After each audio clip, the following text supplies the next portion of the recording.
morning, good afternoon, or good evening, and welcome to the Vanguard. For Spike only makes noise with a Z. Cohen. I am Matt Wright, and together we are traversing the muddied waters of freedom. Hey, everybody. Oh, that's my phone. That's one of us. I was going to say, that's one of us. Okay, good. That was a much easier problem than I thought it might be. Hey, everybody, how you doing? Woo! Man, okay, this new streaming software is so good, it's scary because I don't think anything's actually working. It can't possibly be working for it to be working so easily. Right, because it was way too easy. Woo! And yeah, here we are. Somebody checking in from. We've got Jason Willis checking in from Williston, North Dakota. Jason Willis. That's with his elderberry restaurant or whatever. What is it? What is it? Mulberry. He has a restaurant with berries. Oh, you got a mulberry restaurant up there? Elderberry, something berry. This is a berry restaurant. Jason Willis, tell us about your berries. Right. That sounds like we're propositioning him. That's exactly what I'm going for here. And Key Taub on Periscope says, "Hey guys, hey Key Taub." I hope I'm saying that right. I mean, it's a Twitter handle or something, right? Yeah. I don't know much about Periscope. All right. Yeah, we're all learning about Periscope together, guys. We're new to Periscope, so bear with us. But thank you for all of our Periscope followers. Yes. First and foremost, allow me to thank Grassroots Kava House for the kava that I drink on this and every episode of the Muddied Waters of Freedom. And allow me to thank Kroger for this delicious purified drinking water that I drink on this and every episode of the Muddied Waters of Freedom. Bulavanaka. Bulavanaka.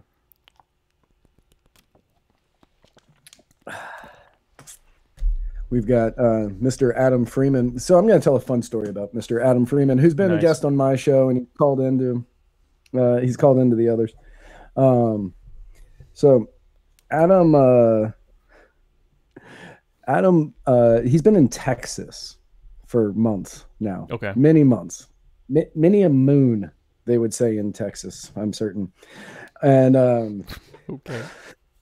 Sure. Sure. He's been in Texas for many a moon. And on his way back to visit this past week, he sent me a message and he said, "Hey man, what's your schedule like this week? I want to get together because I really miss you." And I was like, "Man, that's really sweet." Yeah. And we started talking about, I was like, I got Muddied Water stuff and that. And he was like, "Well, let's get together because, maybe we can come up with some kind of cool business plan for Muddied Waters and you guys can, potentially start making some more money." And I was like, "Yeah, that'd be great. That'd be awesome. I like that. Right? All of that sounds really great." Mm-hmm. He did not call me once the entire time he was here. Yep. So guess we got some more creepy Adam memes coming up. Oh yeah, definitely. When I stepped up the creepy Adam memes to the other ones that I actually got very, very I got in trouble for. They were pretty dark, a couple of them. They were pretty dark. But when I got in trouble for those, I was like, okay, I got to take a little bit of a break because people are apparently getting offended by creepy Adam. Somehow. Yeah, don't know why. I don't know why. No idea. That'll have to remain a mystery. But you have to respond to the crowd. We're being asked some questions. Jason Lyon sent me. Thank you, Jason. What's your angle? Our angle is basically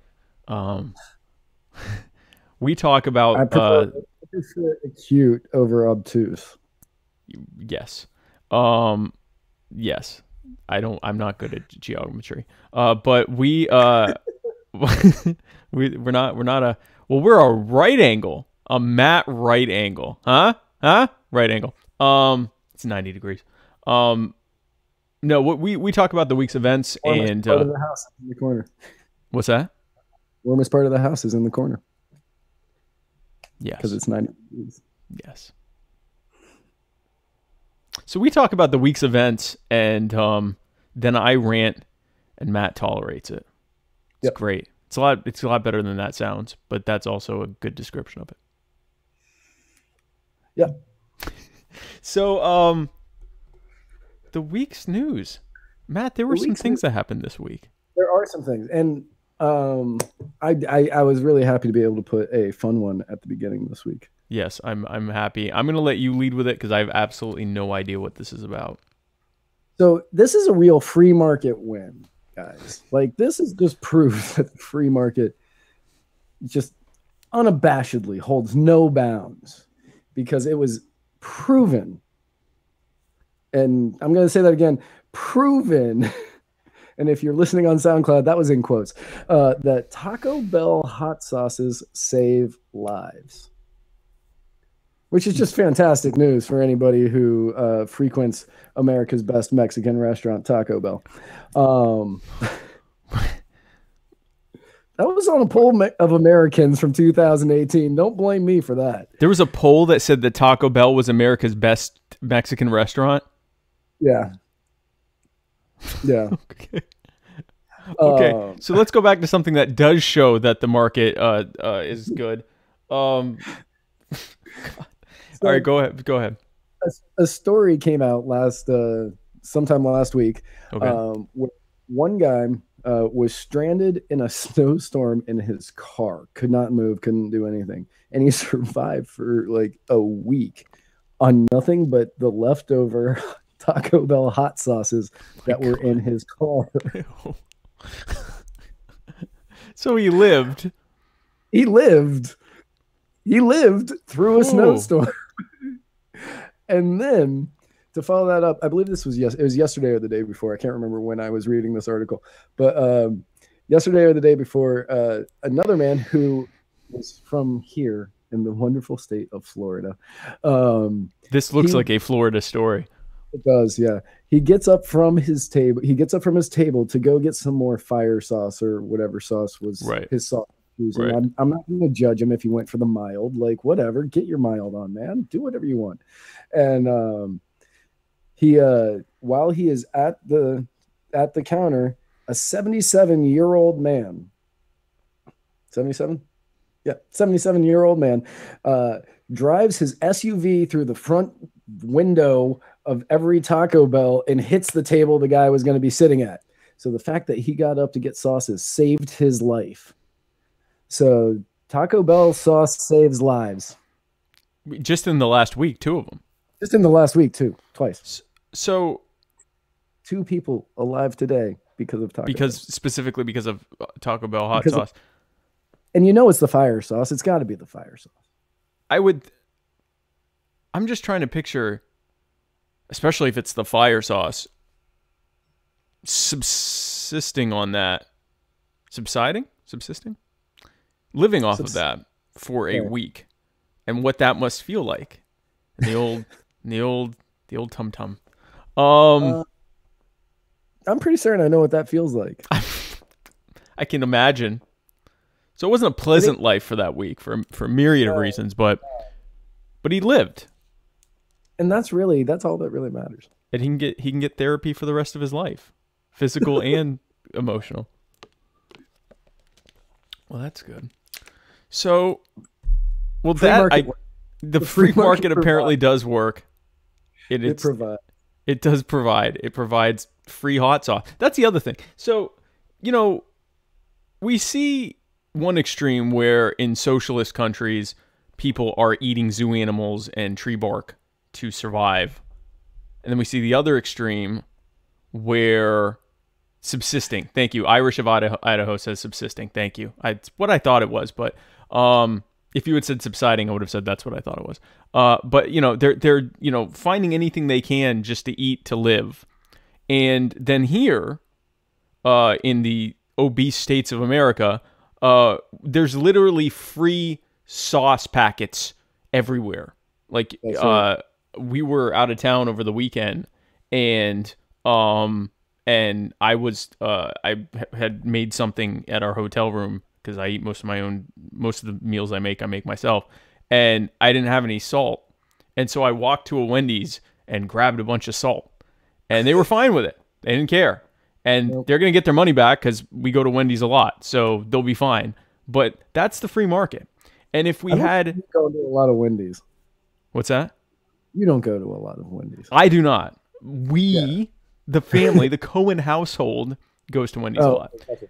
Yeah, the Cohen household goes to Wendy's a lot. This Cohen eats a lot of salmon. But but they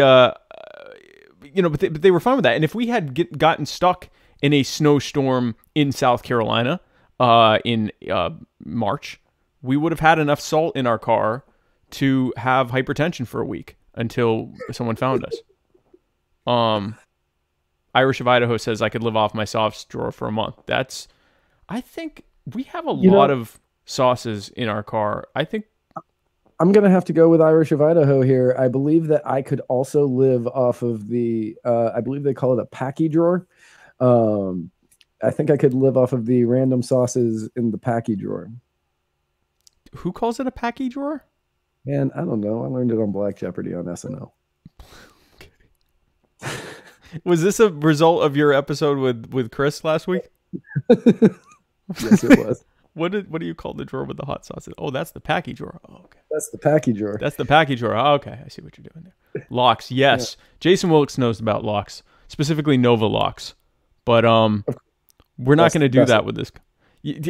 I still want to know what the berry's called. It's like it's not mulberry. It's something. It's like 2 syllables, and it's not elderberry. It's like, just tell us about the berry.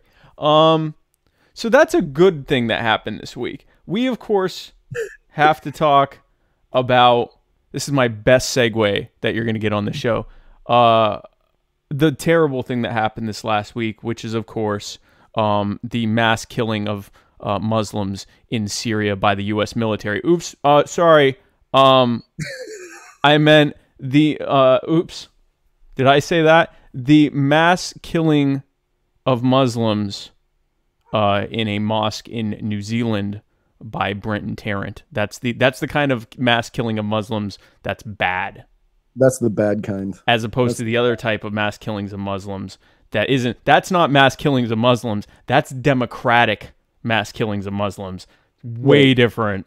That's for freedom. It's for freedom. It's way, way, way, way different. We are much freer because of that. But so a guy named Brenton Tarrant, who is apparently a frequenter of both 4chan and 8chan, 2chans. I did not know that 8chan was a real thing. There's a real thing, and I'm not sure why they had to create 2chans. I assume there was some kind of Chan war that I'd love to know about now. But yeah, so he's a frequenter of the Chans who decided that he was fed up, and he's Australian, but I guess he lived in New Zealand, and he was fed up with, ironically, people immigrating to New Zealand. Yeah, not from Australia.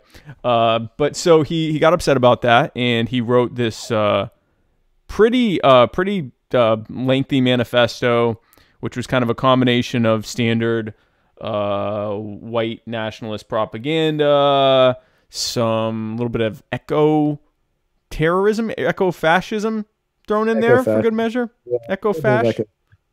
Eco-fash thrown in there. That's another thing to look up when I look up 8chan.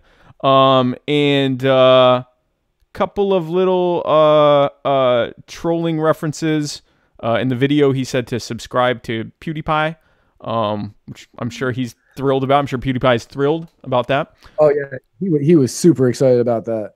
Has he responded to that? Yeah. No, he responded to, like, a bunch of people had to respond to the entire thing. But PewDiePie was like, not my guy. Not my guy. If you want to subscribe, that's great. But don't kill anybody. I don't want to kill any Muslims. Yeah, so he puts out this thing where he says, among other things, that his ideal country is China, communist China.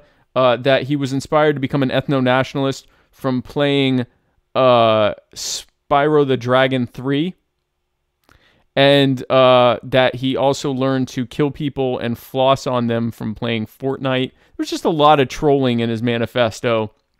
It would be funny Man, if he didn't. What's that? I almost went with Spike is better at flossing than you, Cohen, today.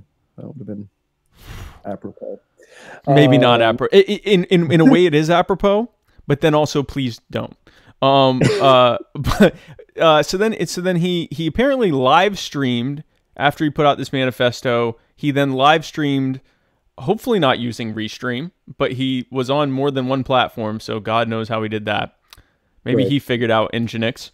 But he streamed from his GoPro as he drove to a mosque, actually two mosques, but the one that's in the video is he drove to one mosque, and while he was driving there, he played songs that were referenced to stuff. He played a song called "Remove Kebab" and a couple of other 4chan related songs that they got.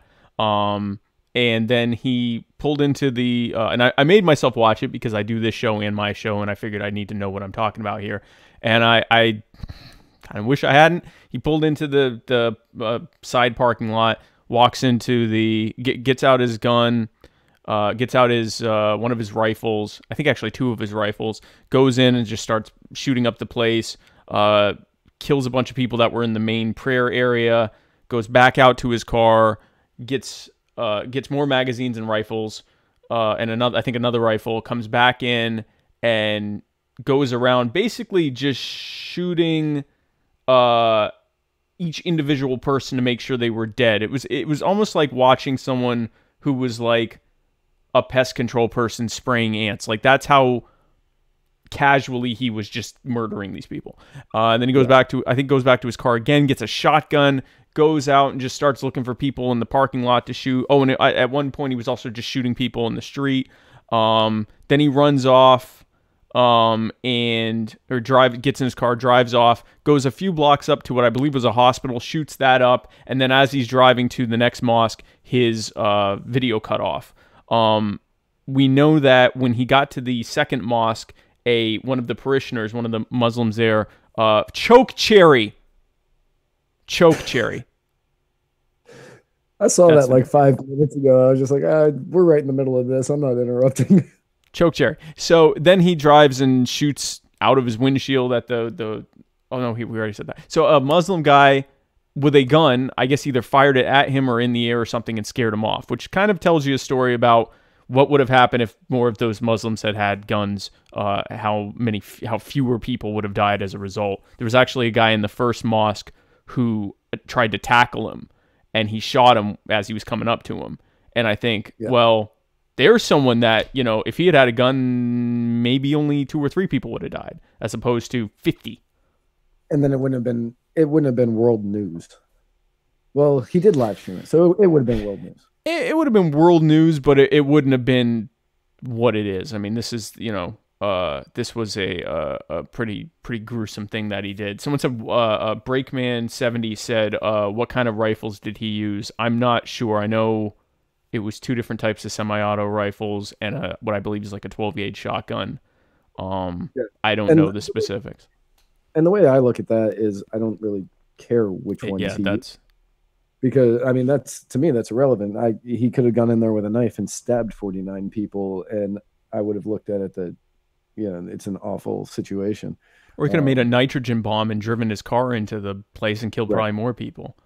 I mean, the whole thing is ridiculous. One of our commenters, Gary the King 3, is saying that he believes he was a government agent. That's a theory I've heard a couple times, that his plan here was to create a situation where, in fact, I think he references that in his manifesto, where he wants to, whether he was a government agent or not, he made it clear that he wanted the left to respond basically the way they're responding, to, make certain types of speech illegal, to ban certain types of weapons, and to trigger this this war that he believes white nationalists will win. Or if you believe the conspiracy, that he did this knowing that this would help the left, the international, left, and that they would, be able to pass more gun control and things like that. So I don't, someone said, of which government? I don't know what to tell you there. So, I mean, I personally don't think he was a government agent. I don't think they're above doing something like that.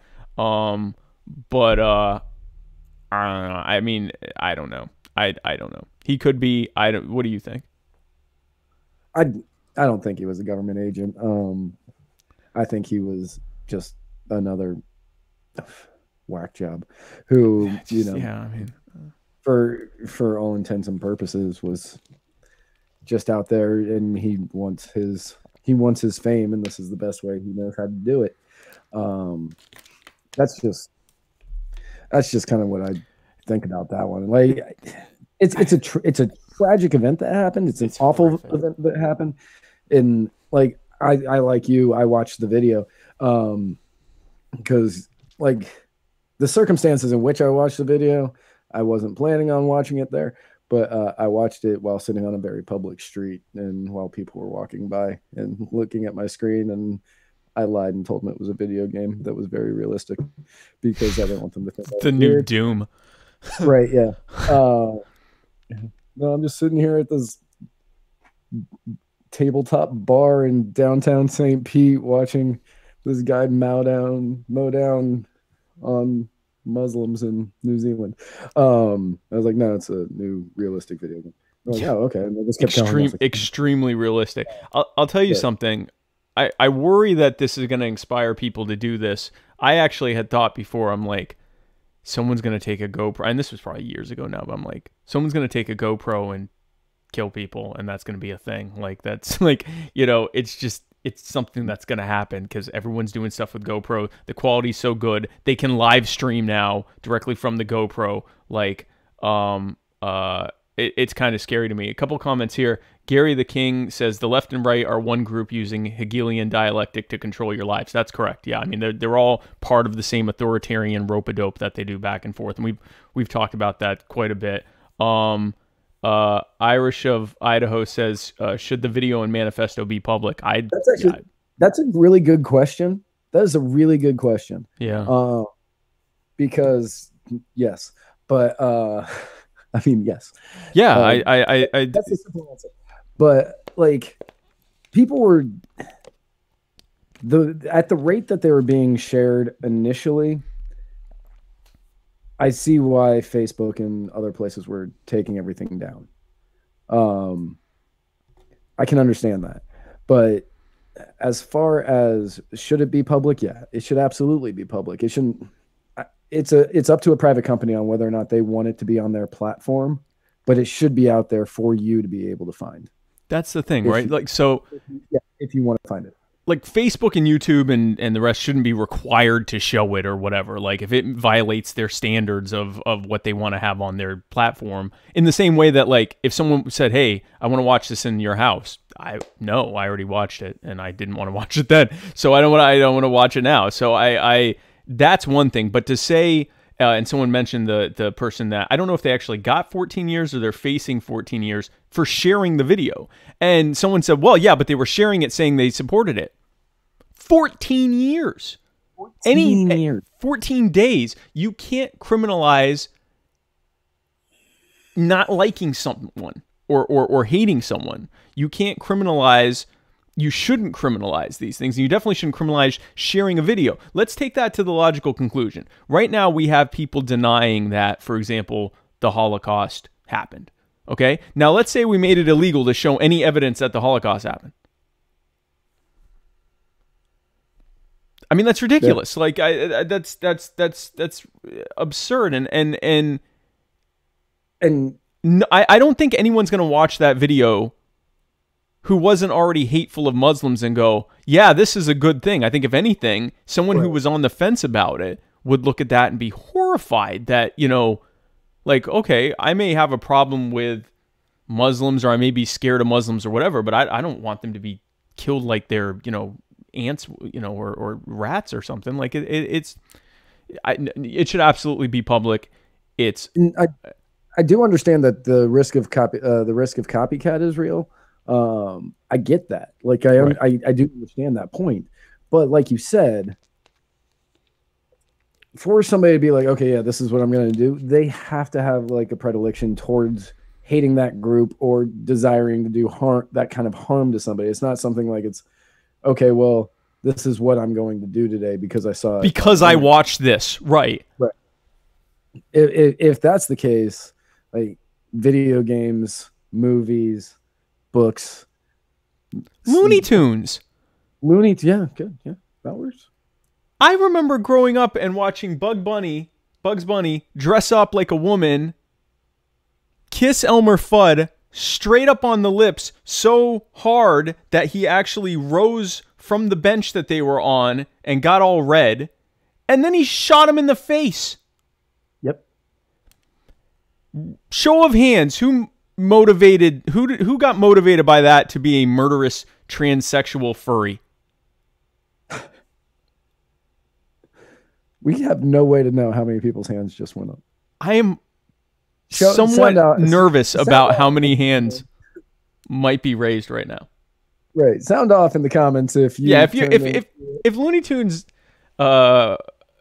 inspired you to become a murderous trans furry. Just hit us in the old comments there, because that's maybe don't do that. Actually, maybe just keep that to yourself and your medical. Irish of Idaho says you caught me. There's always one. There's always one. There's always one. So it would have been Adam Freeman. Honestly, that would have been my bet. A meme is coming about that, Adam. By the way, since you miss us, the you just turned that into us. You know what? Don't deal with Matt that way. If you do that to Matt, you're doing that to me now. Like, you know, don't treat my Matt that way. I'm completely derailed from what we were talking about. Muslims. Talking about an awful event that happened. Talking about a mass murder. We're against mass murder, by the way. We here at Muddied Waters Media are strongly, strongly against mass murder of any kind, including the one that happened in Syria the next day. So, Candace Owens got a shout out from the Brenton Tarrant. He said that he was inspired by her, but that her views were a bit too extreme for him. Which is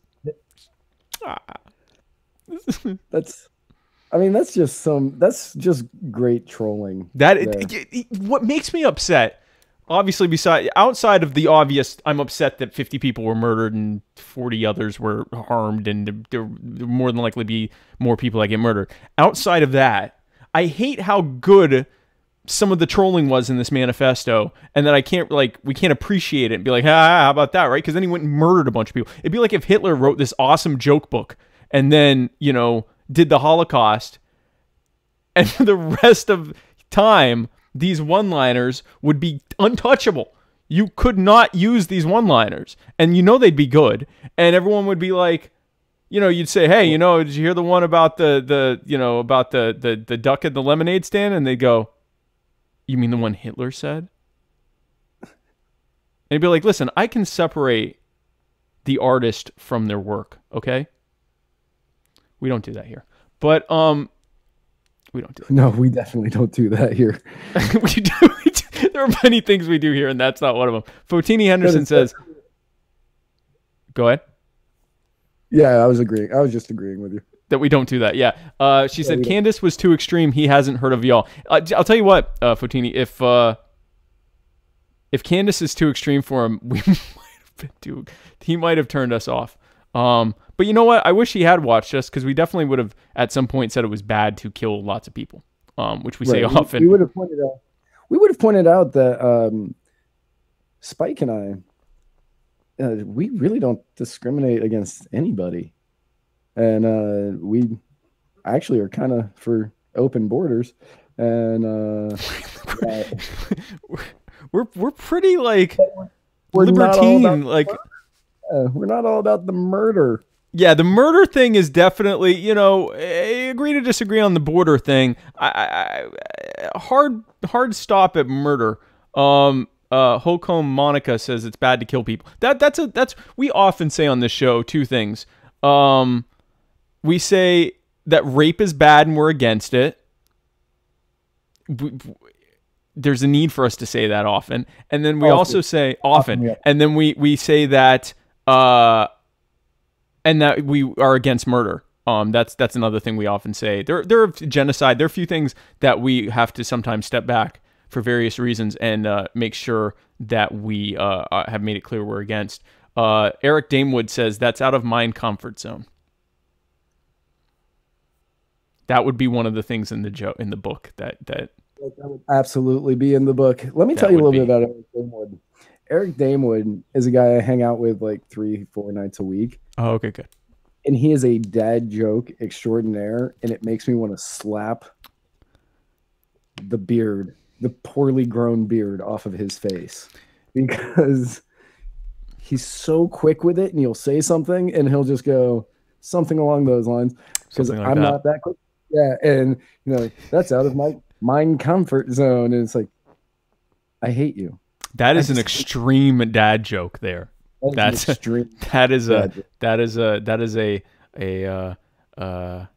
get put in foster care dad joke.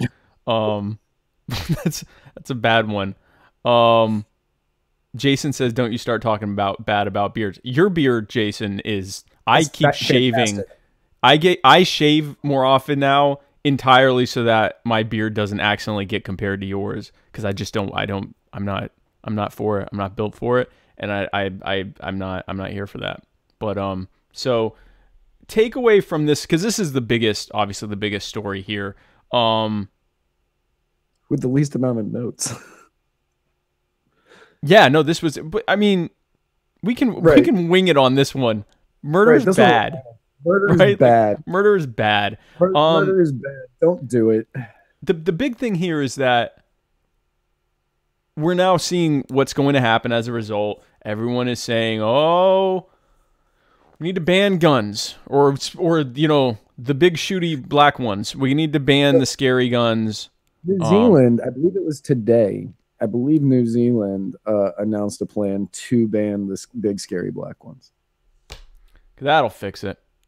Right. Not for the government, of course, or for people. And of course, when you ban something and someone doesn't care about the law, my understanding is that it was illegal for him to murder 50 people. Right. The way that I get it. And real quick, I wanted to touch on this earlier, but we just kind of started getting off track. In that video. Okay. In that video, when he first is walking up to the mosque, there's a guy there who's Muslim, I'm gonna guess, just because he's there, and he's one of the Muslims. But he sees him coming up with a gun. I believe he's got the gun out, and the guy looks at him and he goes, "Hello, brother," and then the dude shoots him. Like, I was watching it and I went, he just said hello, brother, to this guy. Like, that was a moment where it was just kind of like, even though this guy was probably just fearing for his life,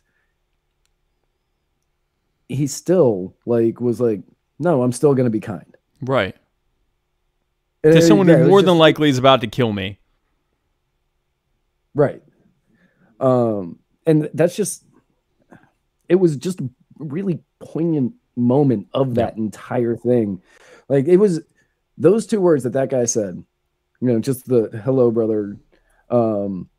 Just that was more meaningful than anything that the shooter terrorist said throughout the rest of it. Yeah. Yeah. And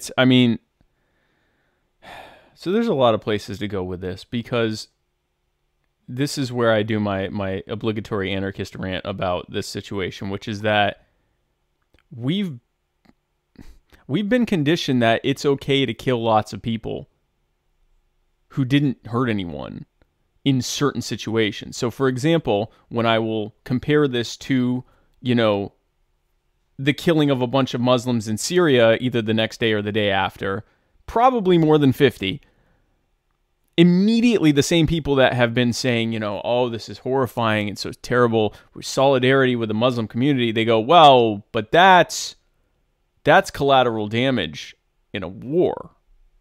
Right. That's different. That's different. Now, I think they'd have more of a point if we were talking a defensive war where, an army's coming to attack us and we're fighting back and there's some crossfire that's also killing, innocent people. That's one thing.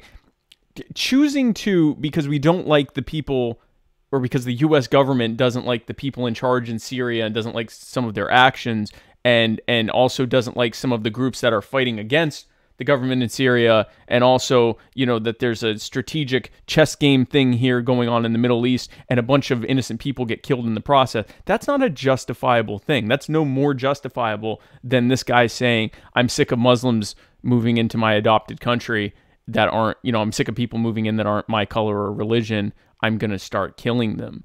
Ultimately, you have people who are, and this is the definition of terrorism, they're using violence and threats of violence to achieve political goals. That's terrorism. And it's evil, and it's murder, and there's nothing, it doesn't become okay because it has the imprimatur of a government involved.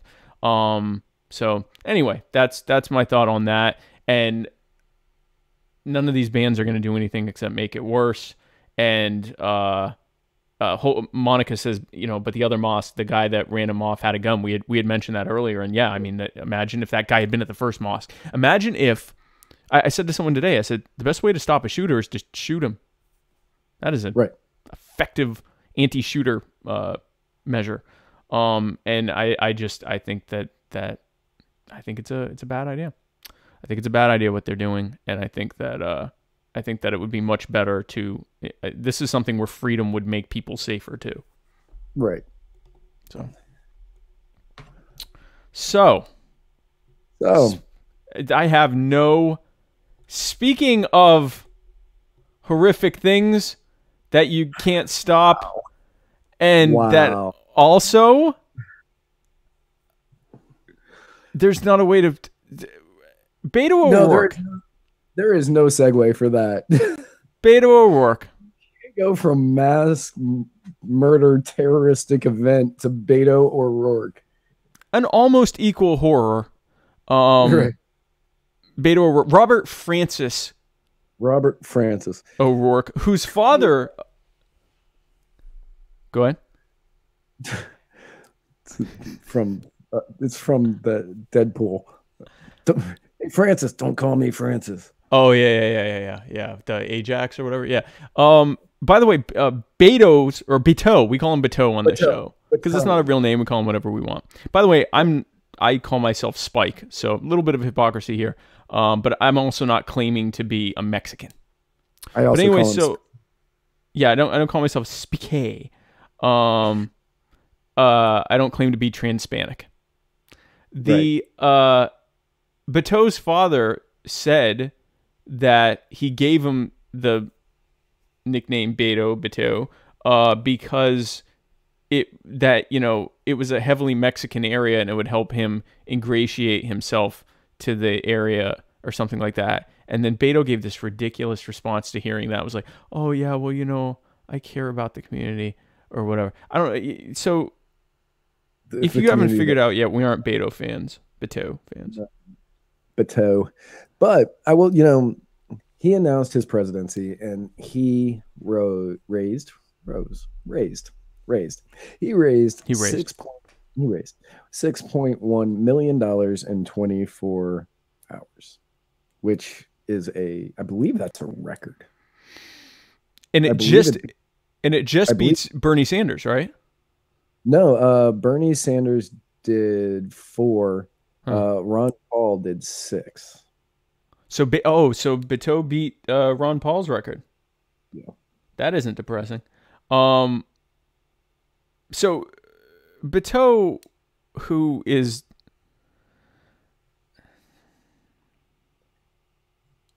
everything that the left pretends that they hate, in one person who also pretends to be a progressive. He is Hillary Clinton for people who miss Gossip Girl. I'm going to need an explanation on that. Maybe later. Okay. No, he's, I mean, so for people that, he's just so smarmy. this He is so this is a smart. man who has, forget that his policies are terrible, forget that he is, you know, every terrible thing you can think about from the authoritarian left. He's just a dick. Like, so how do you lose a likability contest to Ted Cruz, who gave himself sarin, not sarin gas, ricin. He sent himself ricin in the mail. His dad killed JFK. He himself killed many people in the 1960s and 70s, and When yet one, when he was it started early, and yet Beto beat him. I mean, no, yeah, he beats Beto. yeah. Can he move the cursor off his face, please? That would be my fault. I'm sorry. Yeah, so we don't like Beto. You have some things here. He has a DUI and burglary arrest. They're definitely going to come back to haunt him. Yeah, It's so, going to. So yeah, what his complete misuse of the word literally has no effect on the GOP. Yeah, he uses the word literally incorrectly all the time, and it annoys the ever living crap out of me. Oh, is he one of those people? Because I haven't even watched him. Yeah, it is God. figuratively, Beto. It is figuratively that you are trying to say, well, that you are meaning to say, not literally, and it annoys the crap out of me. But he does say that he would knock down the entire wall, and he's got really extreme positions on global warming. So like the GOP's on this huge attack, and like, Right. oh no, it's the wall, and he was going to do like this crazy global warming stuff, passing crazy legislation, and Right. oh, don't worry, we're going to get to the hacking thing in a little bit there, David Irish. But yeah, so the GOP has that, and they're like, okay, well, he's got the DUI and he's got the burglary arrests. Right. Those may come back to haunt him in the primary, but if he wins the primary, it won't affect him in the general. Probably not. People won't care at that point. They'll say it's old Right. news, and Right, it's, exactly. you know, like whatever. Like, that's one of those things where if you don't like him, it's going to make you like him less, and if you do like him, it's going to not affect it. Like, so I don't see I don't think it's going to have a massive effect on people who aren't sure whether to support him or not. I think that we live largely in a post-scandal politics, where the only sin you can commit is to respond to it meekly, or to be defensive about it. Trump's kind of shown us the game plan for dealing with scandal or potential scandal, is to create even bigger ones, and just make the conversation about you all the time, so that people can't even keep straight what's going on. They just know they're talking about you, and you suck the air out of the room. Alexandria Ocasio-Cortez, to some extent, is trying to do the same thing, with somewhat less success. But she's trying to do that same thing where it's always about her. And if you make it always about you, everyone else loses because they're not getting any airtime. So I don't think that's going to hurt him. What might hurt him is that I got you. I think you know more about this. I've heard about this, but I don't know all the details. So on the first day of his campaign, he went around and he made a ton of gaffes. Right. Like immediately. The first one that he made, he was complimenting his wife about how she raises the children and said, sometimes with my help. And I'm certain that what he was referencing was that he's been, he was a representative. He was a member of the House, correct? Before he ran for Senate? I believe so. So I know he was in the legislature. Yeah. So he was doing that while she was, I believe that she was more, I don't think she was a stay at home, but she was with the kids a lot more. So he made this off comment, and people started kind of attacking him. people started attacking him on it, saying that he was minimalizing what it takes to raise a child. And that yeah, 6 years in the house. That's what I thought. He minimalizing what it takes to raise a child, and that he didn't respect the parental board, the parental stuff that parents do. I don't know. I'm not a parent, and so I don't care. Yeah, I mean, I don't really see this as a. Is this a scandalous thing to say? So, not to the right, not to libertarians, but not to anarchists, not to the, but to the left. He's starting to piss off people in the left with this talk, because they're saying that it's sexist, that he's not respecting single parent households and stuff like that. And then he said that he felt, in a Vanity Fair article, he said that he was just born to be in it, which people started saying it was white privilege, because it was white privilege or sexism or male privilege. Male privilege, right. He lives. He was a white rich child who basically gentrified this Hispanic neighborhood, and they were like the beginning of they brought in all these other white people and drove all the Hispanics out, and that while he was Beto, in order to not be picked on by the other kids, they were still. Oh wow, he's gentrification and cultural appropriation, right? So they've been hitting him on that. But both of these, he's been very apologetic, which that's you want that kind of a backbone in a president, who's just easily going to bend at the will of this people. Just I mean, yeah, listen, can I bend back further for you? Can I bend back further for you? I kind of like the idea of a president that's scared of everyone, honestly. But yeah, I didn't really put that together. But yeah, he's kind of like a lot of things that the left hates about something that a white male would do. And then it came out that while he was younger, I'm going to say in high school, I'm not sure if he was in high school or not. Right. He was a member of a hacktivist group by which he went under the name Psychedelic Warlord. And whilst in this group,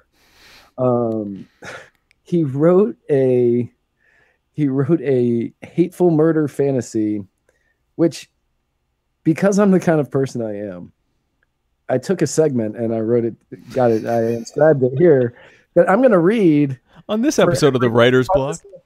Right, on this episode of the Writer's Block, we're going to get a little bit of what Robert Francis Beto O'Rourke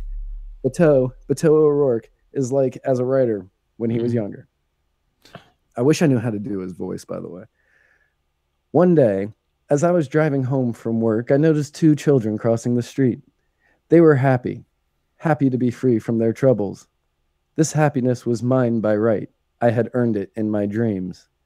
As I neared the young ones, I put all my weight on my right foot, keeping the accelerator pedal on the floor, until I heard the crashing of the two children on the hood, and then the sharp cry of pain from one of the two. I was so fascinated for a moment that when, after I stopped my vehicle, I just sat in a daze, sweet visions filling my head.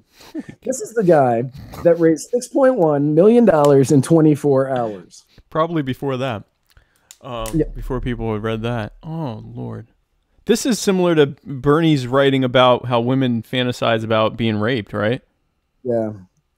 And it's just kind of like, well, yeah, no, they're writing and it's fantasy. Yeah, and I get that. I'm a writer. Everybody knows that. Everybody knows that. I'm a writer. Right. But as a writer, I know that in every one of my characters, there's a little bit of me. So how much? Yeah, I mean, how much of this is him versus, oh no, just, some random fantasy that I'm coming up with. Now, he was like a teenager, or? Yeah, that's the part that I kind of wish I had looked up. That's the part that I kind of wish I'd looked up. I don't know how old he was when he wrote that. Because, I mean, I just remember being an angsty 14, 15, 16-year-old. I don't think I ever wrote anything quite that dark, but I certainly had some dark thoughts at different times. See, And I think here's my thing on that. This was written while he was part of a hacktivist group going as psychedelic warlord. right. I believe he's older than me. I'm doubting he was a hacktivist in high school. Yeah, I don't know. I mean, if this was in his 20s, that's a little different because you should hopefully be out of that angsty. I'm saying he was 16. Who said that? Or the other guy from Muddied Waters Media. Oh, Jason. Yep. 16. I mean, yeah, I was kind of I don't. Again, I wouldn't have written anything like that, but I certainly had some angsty thoughts at 16 that I wouldn't have now because I'm an adult. I don't know. I mean, put it this way, it doesn't look good. It doesn't look good. It don't look good, guys. It's because of all of these things that the left has been kind of turning on him a little bit, even though they did donate a crap ton of money to him. No refunds. No zero refunds. Zero refunds for that. Yeah. And there's an unnamed Democratic strategist who has worked on presidential campaigns in the past, and he asked to remain anonymous. He's not working on a campaign as of yet in this cycle, but he said that besides the fundraising, which was excellent, it was the worst possible start to a presidential campaign. Sounds like it. I mean, listen, we believe that it's more than like, or I believe, I think you agree with me, that it's either going to be Biden or one of the non-white males. Like, it's going to be either Harris or Cory Booker. In a just world, Tulsi Gabbard, not going to happen. She actually went on the Colbert, on Late Night with Colbert, and he just blasted her and tried to tie her to David Duke, and basically gave neocon talking points about why we need to stay in Syria forever. It was kind of, I mean, he didn't even try to be jokey. It was like a hit job on a Democrat for the crime of being anti-war and actually meaning it, not just saying it during an election season. And then I mean, a lot of people don't. I don't know how many people actually know this, but Stephen Colbert, who, when he was a Daily Show writer and when he was writing for the Dana Carvey show and all of that, great writer. But somewhere along the way, he became really good friends. He became really good friends with John Podesta. Oh, well, that explains that. Right. So, he's going to be more Hillary Clinton crowd. So he's going to be supporting whoever Hillary's camp is backing, even though they're saying they're not backing anybody until the primaries are over. Yeah, like they didn't back anyone, as they were shafting Bernie. But Jason said that was her camp. It was the, but it was camp. No, I know, but it was the DNC giving, giving her the debate questions and stuff ahead of time, and locking out super delegates. I mean, they've had a lot of fun there. My mom is watching. Hey, Mrs. Wright, Matt's mom, have we got a show for you? Yeah, I'm really glad that you tuned in. Yeah. I am really glad you tuned in at this point, not at a different point. This is a good point. This is a good time for our parents to be watching. So yeah, so we I can't say that. So yeah, so not good for Beto. Speaking of fake minorities, Liz Warren, who's also running for president, she has called for the abolishment of the Electoral College and switching to a popular vote, which would effectively end the Republican experiment with government, because the whole idea is that each state is a autonomous nation state, or semi-autonomous nation state within a confederation of states, and that's why their vote counts separately, because they get to pick as a state who they want the president to be. This would eliminate all of that and just make it where basically New York, California, Texas, and to a lesser extent Florida would decide who's president. Yeah, and I thought it was really interesting because she said she was in Mississippi when she was talking about this, and she said during a general election, candidates don't come to places like Mississippi because the Democrats know that they're not going to win it. If this plan goes, if they get, yeah, it wouldn't change that. Nothing about that would change. They would spend all their time in LA, Chicago, New York, Tampa, Miami, Dallas, Austin. Yeah, you'd have the occasional stop at either a bigger city in a smaller state or some like stereotypical podunk town to try to reflect to all the other, smaller towns that you care about them. But for the most part, all of your main resources are going to go into, no one's going to give a crap about Iowa. No one's going to give a crap about South Carolina. No one's going to give a crap about Georgia or New Hampshire. No one's going to care about Vermont or any of those states. They're going to New York, California, Florida, Texas, and to a lesser extent, Florida. Not even like they'll go to Tampa and they will go to Miami.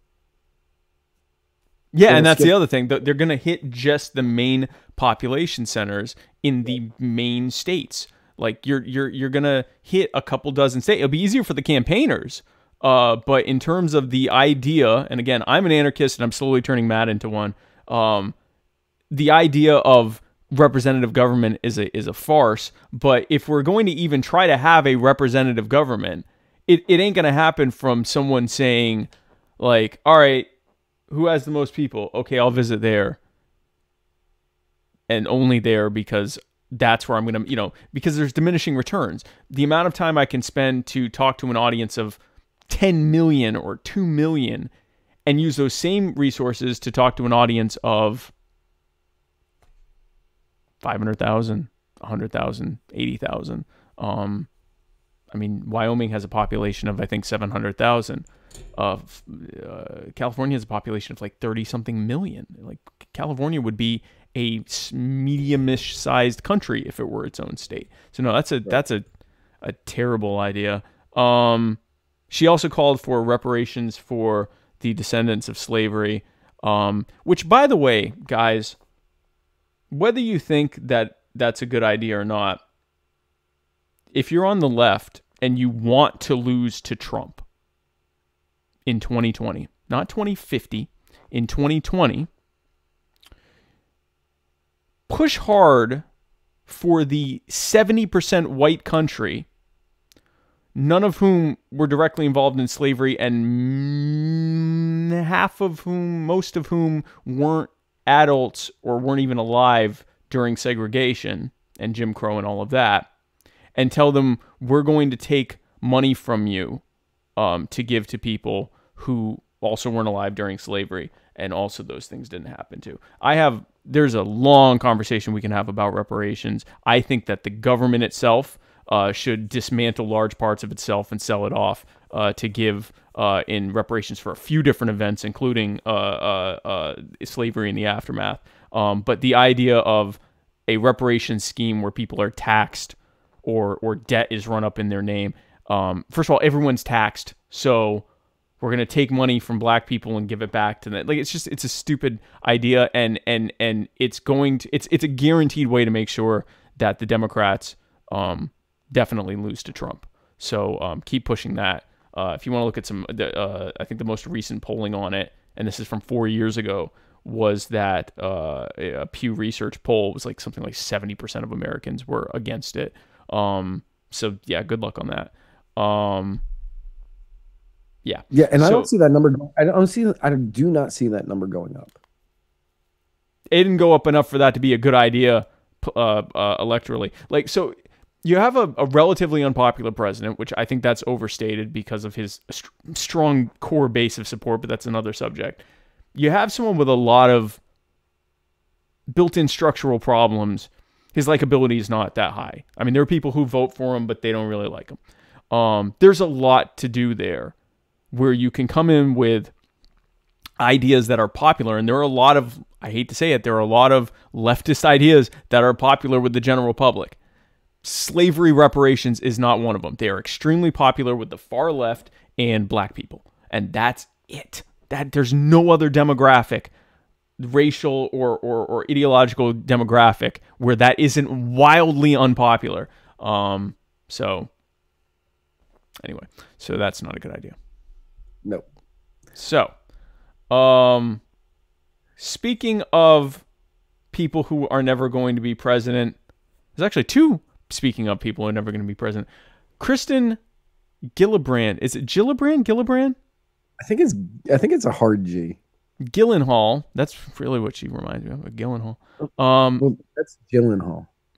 Gyllenhaal. She's like one of them. Kristin, who's the junior senator of New York, announced that she's running for president.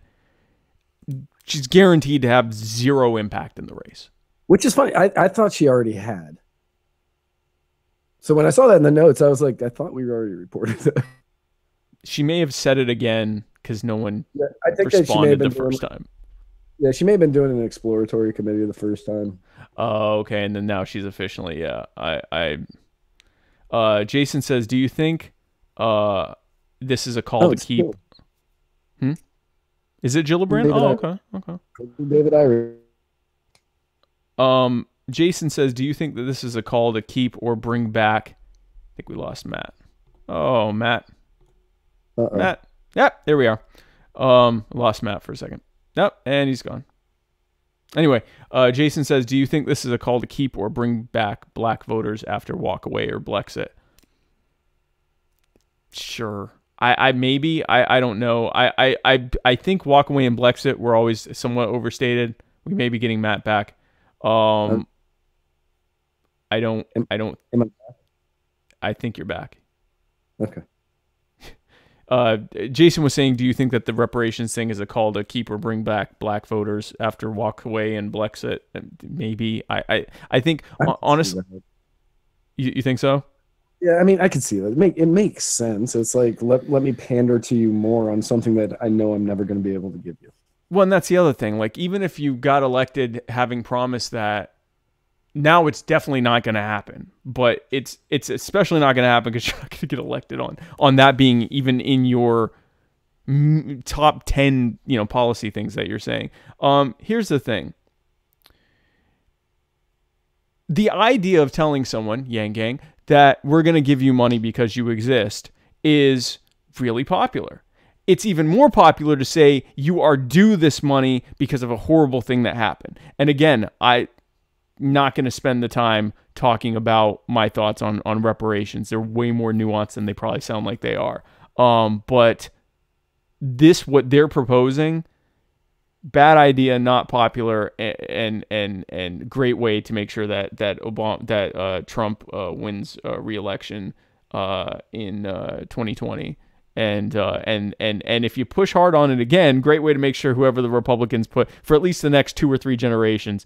It's incredibly popular with black people. Black people, because of the white flight from the Democratic Party, black people and the growth of the black population, black people and people of color are an increasingly important core part of the Democratic Party, especially in southern and Midwestern states. They are the party there. And so like something like 60% of Democrats in South Carolina, the state I live in, are black. So you want to make, you want to get a Democrat anything in South Carolina, you have to appeal to black people. And so they're doing it as sort of a primary play, but it is so unpopular that even if you abandon it during the general, it still has the potential to hurt you electorally. So I don't know what to tell you. Let's see. Oh, speaking of also not running for president and is gay, Rosario Dawson is not gay or running for president. She has said that she's... What's that? She is neither of those things. She's neither of those things. Nor running for president. But what she is telling people that she's dating Cory Booker, the New Jersey senator who is running for president. Which we've been over this on the show before, probably multiple times. Yeah. But Cory Booker is on the down low. And for anybody who doesn't know what that means, that means that he is secretly gay and hiding it. And that is charitable to describe Cory Booker as down low. Okay? He is not admitting to being homosexual. And by the way, we're not again, like, we are not, if you're gay, if you're trans, whatever, like, that's your business. Good for you. That I don't think any more or less of you as a result of that. And Matt feels the same way. But let's just. I thought we brushed over, like, granted, not everybody's going to see all of our show, but yeah, we brushed over that at the beginning where we don't discriminate against anybody. Oh yeah. We're again, like, your religion, your race, your whatever. We don't care, and we believe you should be able to live your life to the fullest extent that based on what you want in life. Let's talk about Cory Booker's obvious homosexuality. Putting aside the fact that he has been accused of sexually assaulting a man, because that may or may not have happened. He hasn't been accused of sexually assaulting a woman. And he is... So a down low brother is usually someone who you wouldn't necessarily know they're gay. But then suddenly it's like, oh, wow, he is, having sex with men or is dating a man or whatever on the down low.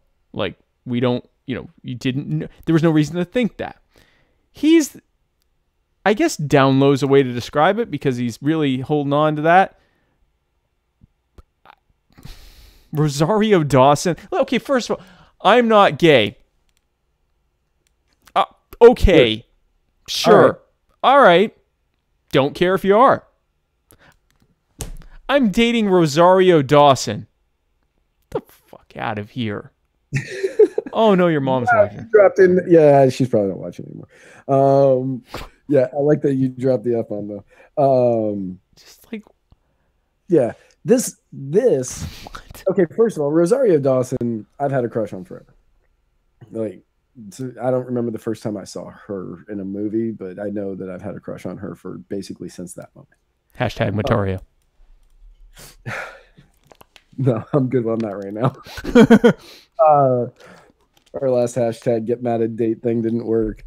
You have to keep going. Anyway, go ahead. But oh yeah, by the way, your mom's watching. Oh wow. Hey, yeah. Mom. So, but on the way to church, anything happened. But this Rosario Dawson thing reminds me so much of when Michael Jackson married Lisa Marie Presley, where it's just like, come on, yes, man.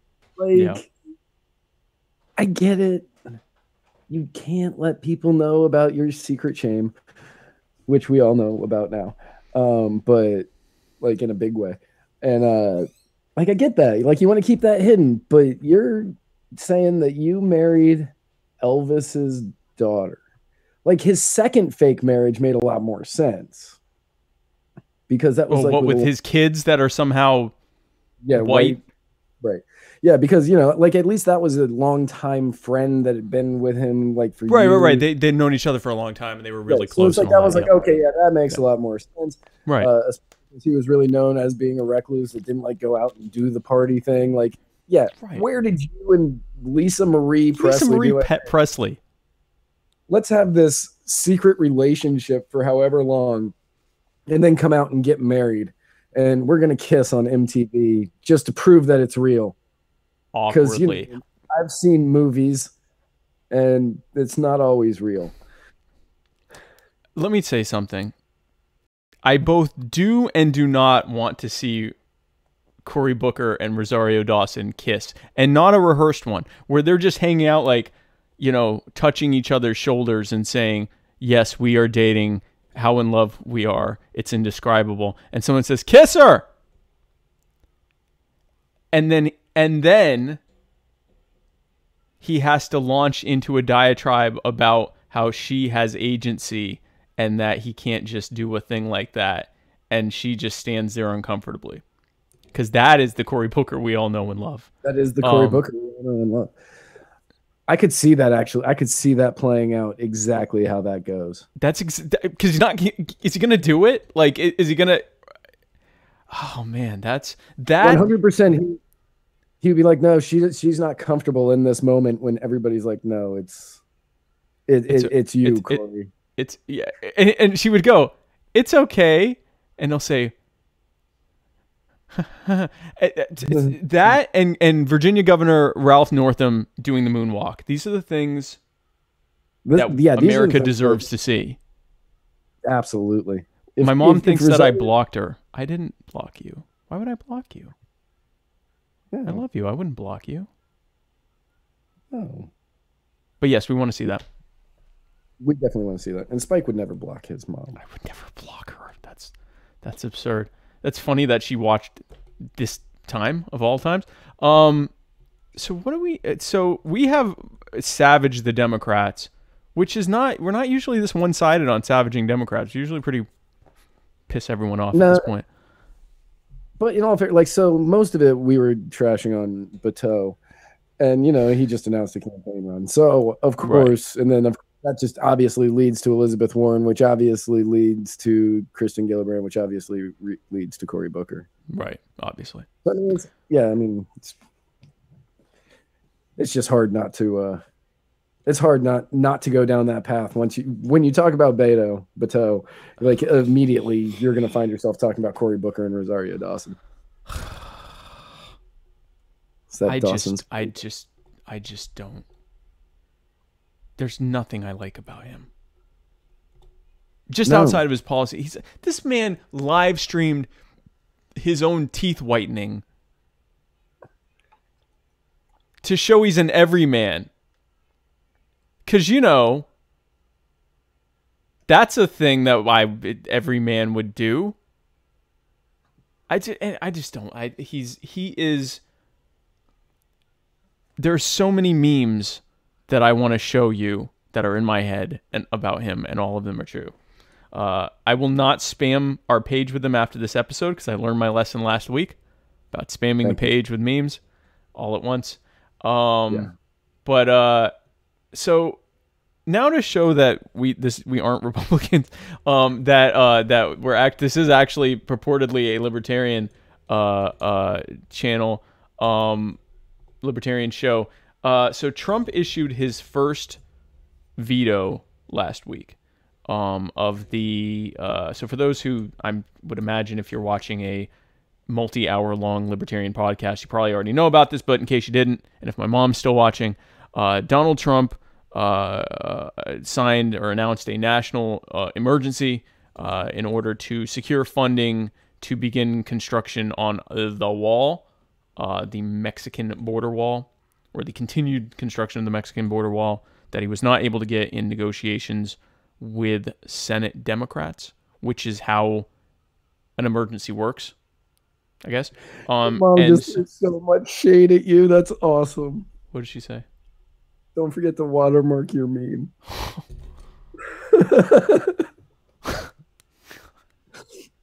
For anybody who's watching this right now that does not know what that's in reference to, when Elizabeth Warren got her DNA results back, and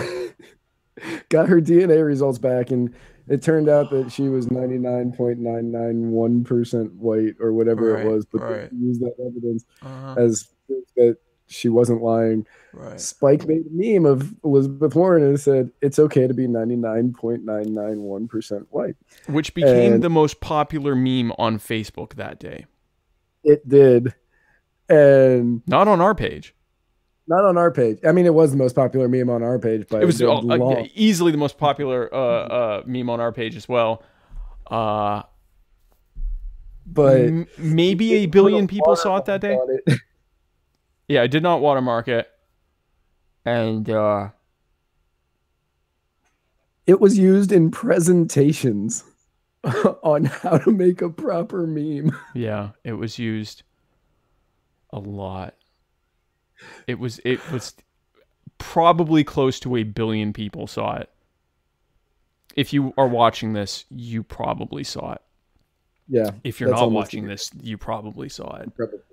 Roughly a third of Facebook saw it from the pages I know that shared it, not including the ones that we don't know. So for his mom to drop, don't forget to watermark your meme. She loves Is me, and she's just, making sure. She's making sure. yeah, that's just That wasn't that is shade. She was trying to help.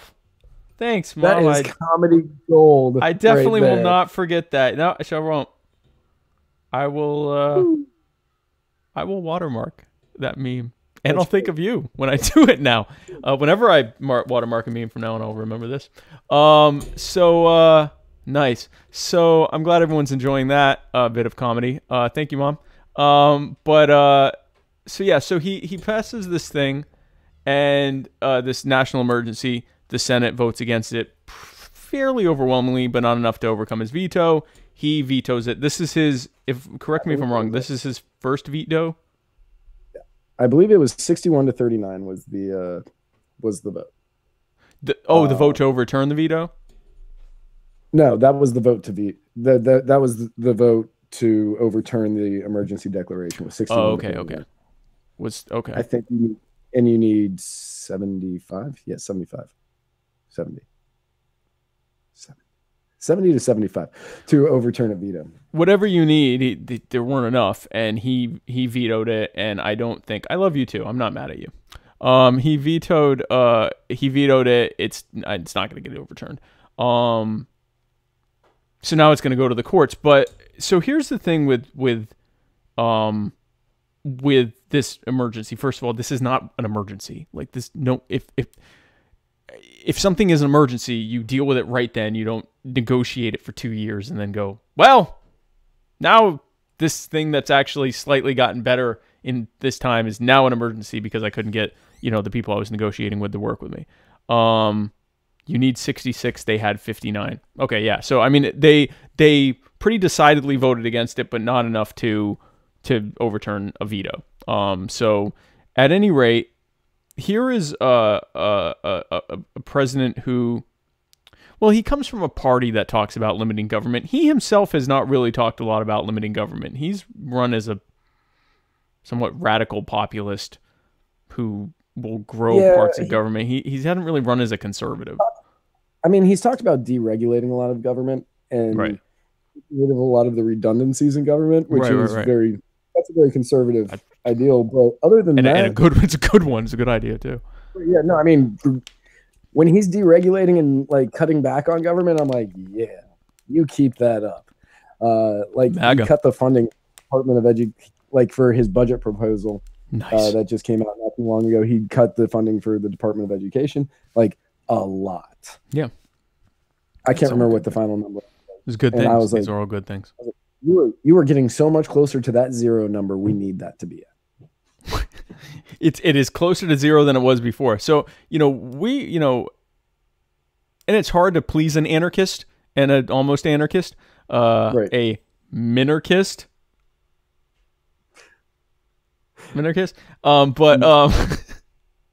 Because we have to have a minarchist on the show. But there have been a few times he's done stuff and we're like, okay, good.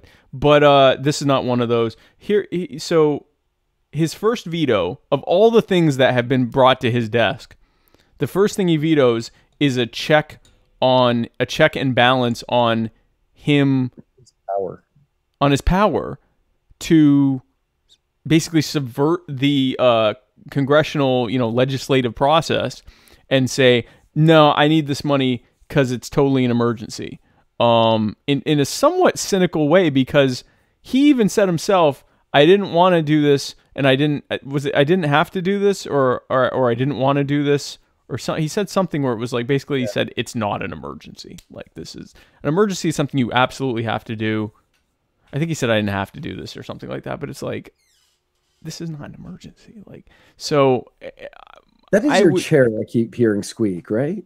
No, someone keeps coming in, so you're hearing that. I keep getting worried that somebody's like coming in from like out here, and I'm like, man, I have no escape route where I'm at. Like, right, yeah. It's like, how dare you talk about Brent and Tarrant?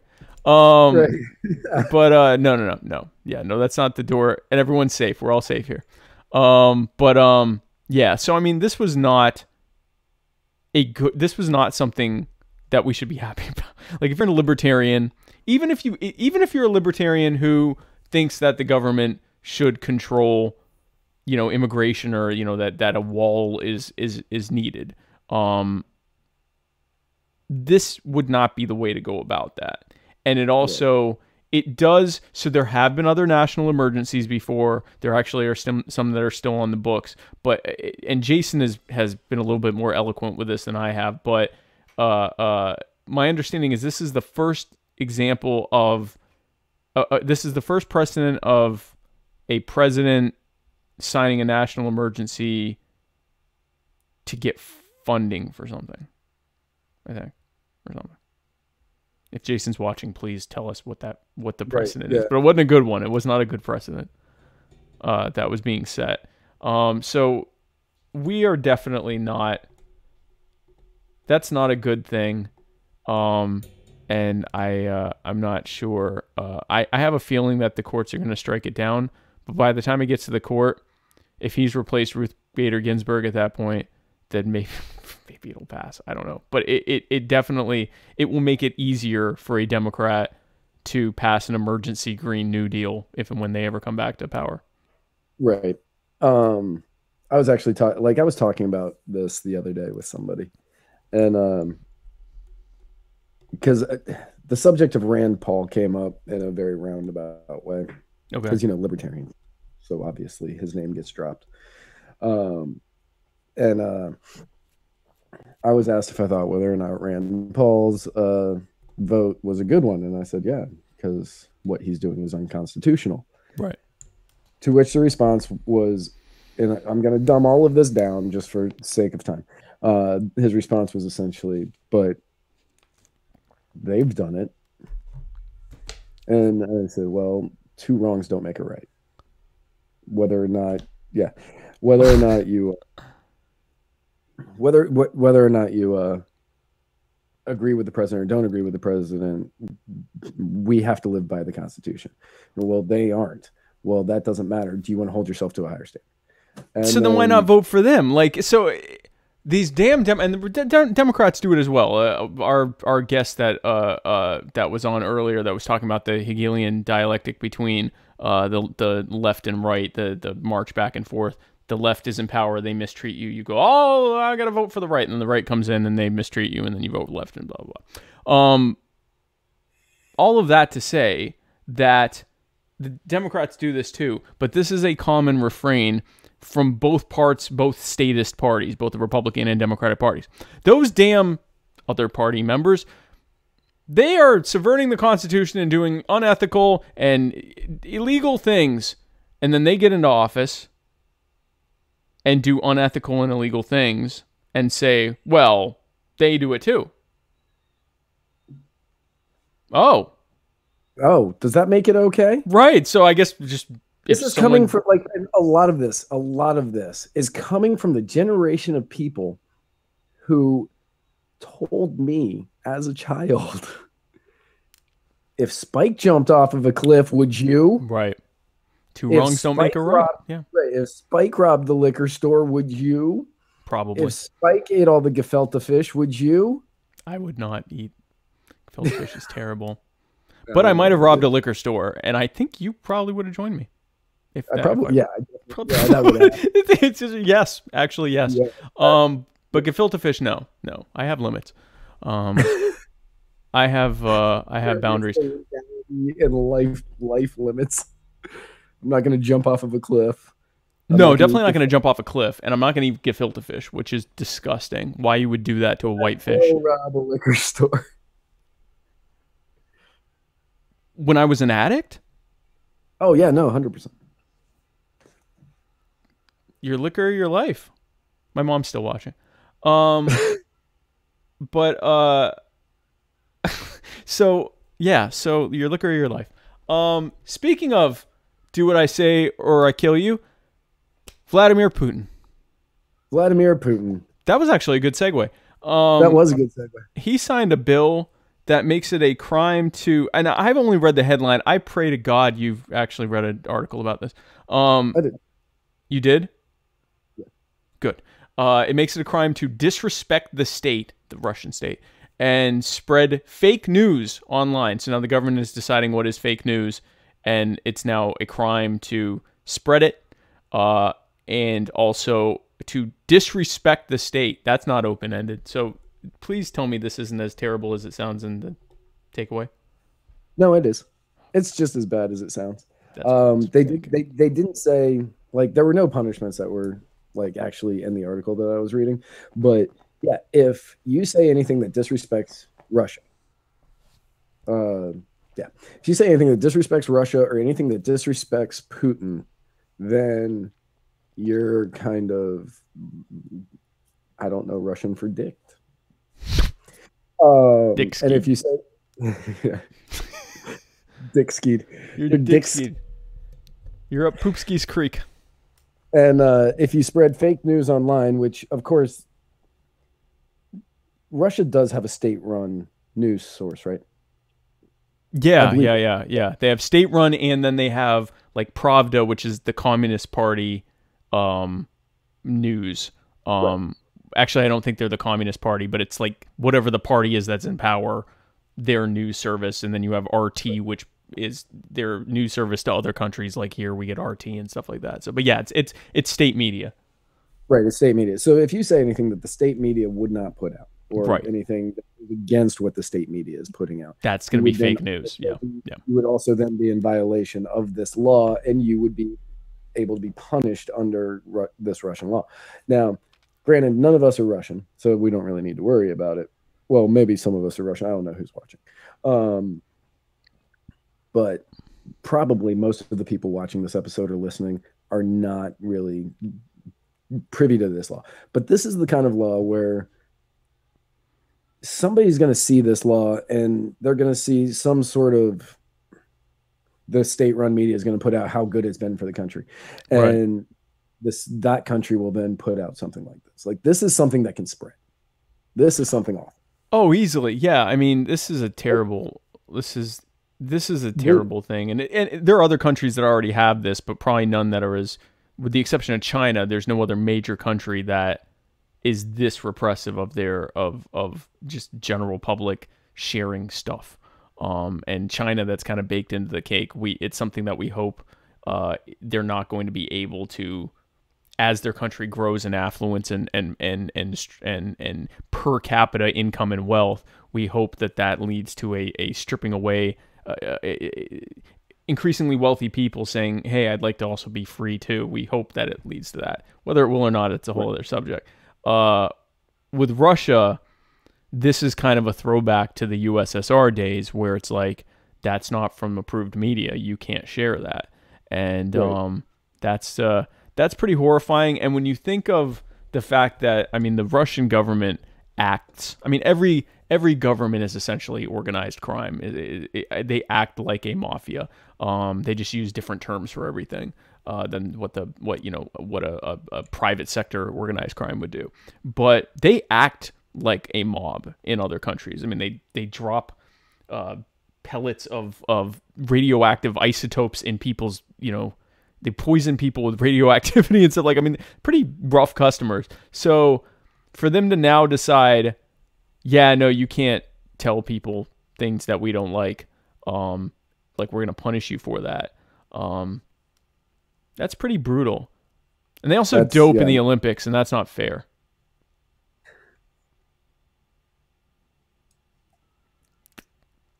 No, here's why that matters. Okay. I'll do this rant. All right. This rant's been waiting since whenever the Winter Olympics were. Russia cheated in the 2014 Olympics in their home country. There's this what's it called? There's a documentary on Netflix about it. My wife made me watch it, and now I am horrified because they doped. This is important. Matt doesn't think it is, but it is. And here's why. They doped in the Olympics, and they had these trap doors that would, they'd take the samples that people had to do regular samples to make sure they weren't doping, and they'd switch them out with clean samples. Pickers? Anyway, and so they did this thing, and so what was that? No, I think it's called Picarus. Something Icarus, some kind of Greek naming thing. Icarus, Maybe Icarus. I don't know. You can Google it after the show's over. Don't do it now. Anyway, so they did the doping, and this matters. The Olympic Anti-Doping Committee said, that's it. None of you can compete in the next Olympics. So instead, what they did was they competed under this. They couldn't compete under their flag, but they all still competed together with their coaches under the. They had a name for it. Hold on. This is important. This is. I don't care. I don't. It is called Icarus. I will say that. Is it Icarus? That makes me feel better. They had them. So they called themselves the. Where is it? Damn it. It even had Russia in it. They couldn't compete as Russia, but they competed as the Olympic athletes from Russia.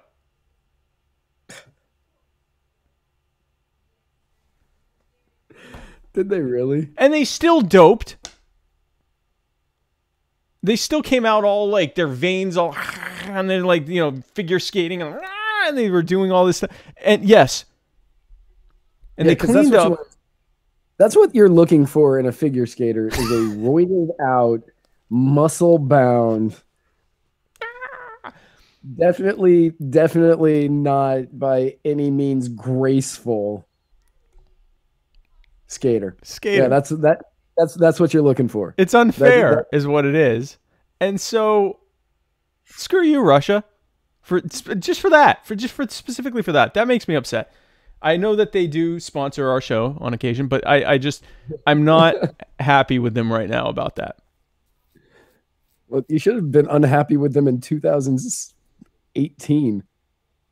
Oh, I was, but this is like the first chance I really had a opportune moment to talk about it. Yeah, that's fair. Yeah, I don't care about the Winter Olympics, like, even a little bit. Let them roid. Don't care.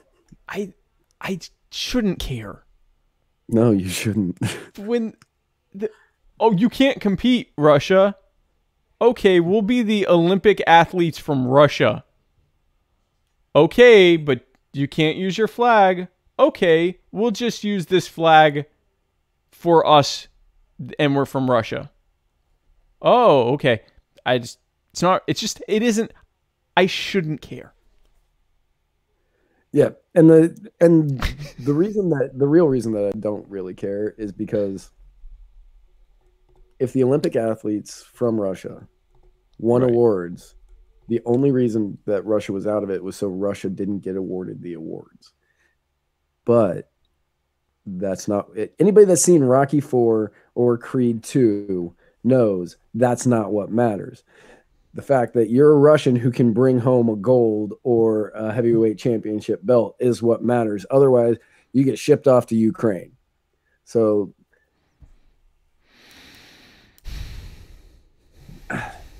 the Olympics are no better than FIFA. They're dirty. It's disgusting. It is. Cheat. It's incredibly. It's a bunch of governments competing with each other using sports. Right. Using sports. It's that should work well. Right. I mean, it's literally Greece. It is literally Greece. It's literally Greece. And so yeah, I don't like. Yeah, I watched the swimming in the Summer Olympics because I was a swimmer. Other than that, I don't care about any Olympic sport that's out there. It doesn't matter. David Irish says, "How about transgender male to female competing in female Olympics events?" Here's the thing. Now imagine a roided out Russian guy competing in figure skating. He would be awful. He would nail his quintuple axles. Graceful he would not be. Graceful he would not be. Now imagine if he goes Tanya Harding. He'll kill them. Okay, so now we got a conversation. Now there's an issue. If he goes Tanya Harding, people will die. No, absolutely. So there's a lot of... Couldn't Russia field an entire team of trans that meet the letter of the rules but have the advantage? I'm sure they are. And they'll come up and go, I can't think of a single Russian woman name. Yelena. Yelena. Ich bin Yelena. Oh, that's German. But Natasha. Natasha. I am Natasha. Behold my skating. It's not a good thing. I must break you.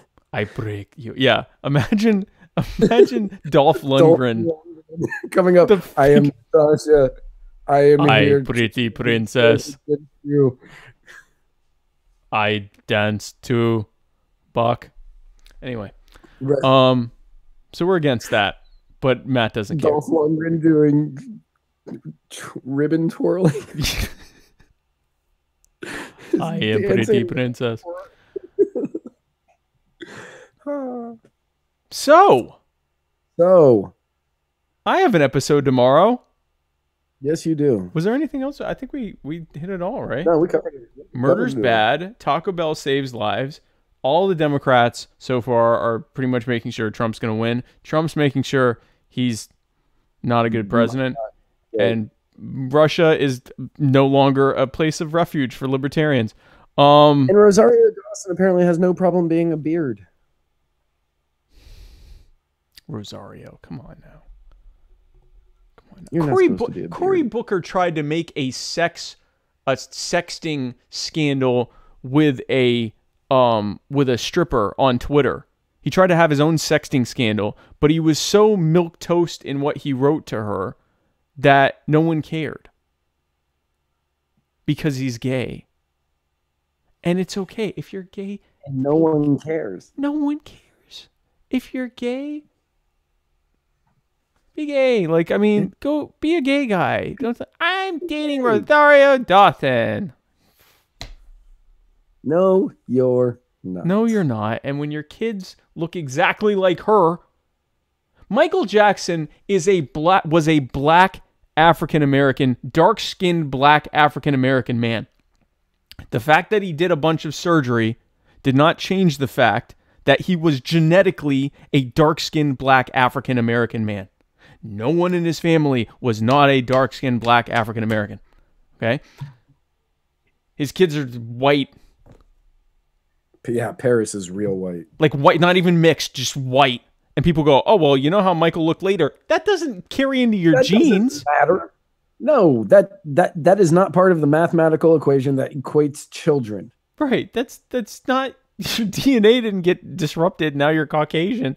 Like, if I darken my skin, which I would never do, but if I did ever darken my skin because I decided that I suddenly identify as an African American or black, I kind of want this to happen now, but go ahead. My children would not come out. My kids would still come out looking whiter than Paris Jackson.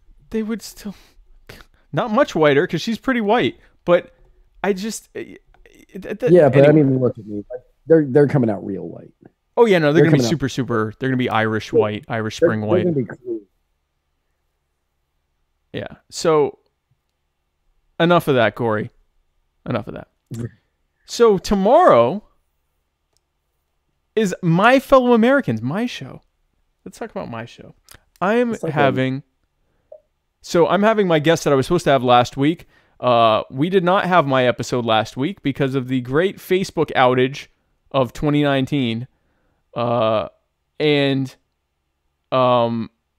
so we're having my guests on from last week. They are Joshua Smith and Joshua Joshy Bear Smith and James Michael Smith, no relation, who are the co-producers of the documentary Living in Liberty. Well, I'm going to have them on to talk about that documentary and on what they're working on for that.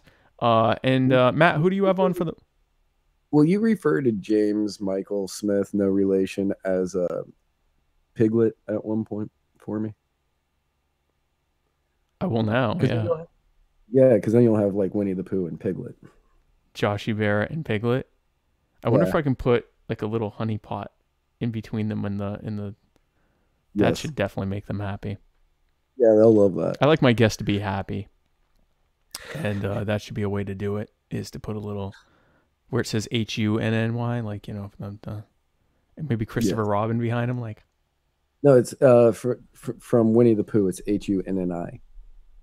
Oh, was it I? Yeah, it's an I on, yeah. Oh, okay. Well, then, well, I mean, it would be from that I would do it, and then Right. maybe have Eeyore on there. There's a few things I could do, but I probably won't do any of that. But I'm gonna I'll call him Piglet once and see how that works. Oh, And awful joke that I'll tell you afterwards because I yeah, can't please, say it. yeah, I don't do it now. cannot say that on the air. So, who do you have on Thursday? On Thursday on the Writer's Block, my show, Thursday, 8 o'clock. I have Sherry Voluntary, who is the host of the Sherry Voluntary Show. Nice. That's a good get. I want to get her on my show.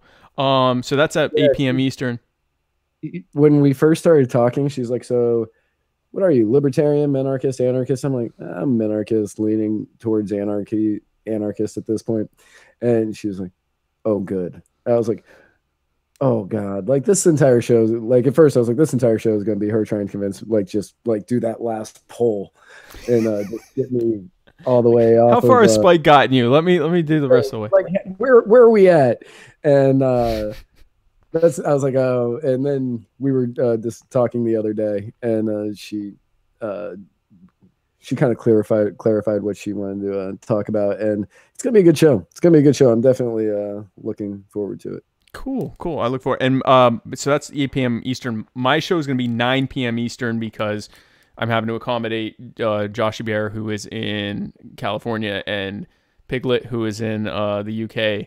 And so we had to figure out. Oddly enough, Winnie the Pooh, a creation of the UK. So yep, fun factoid there. And then on Friday is going to be the Wholesome Sabbath episode of Mr. America, The Bearded Truth. And then have a great weekend. And we will see you again Monday for the beginning of the week episode of Mr. America, The Bearded Truth.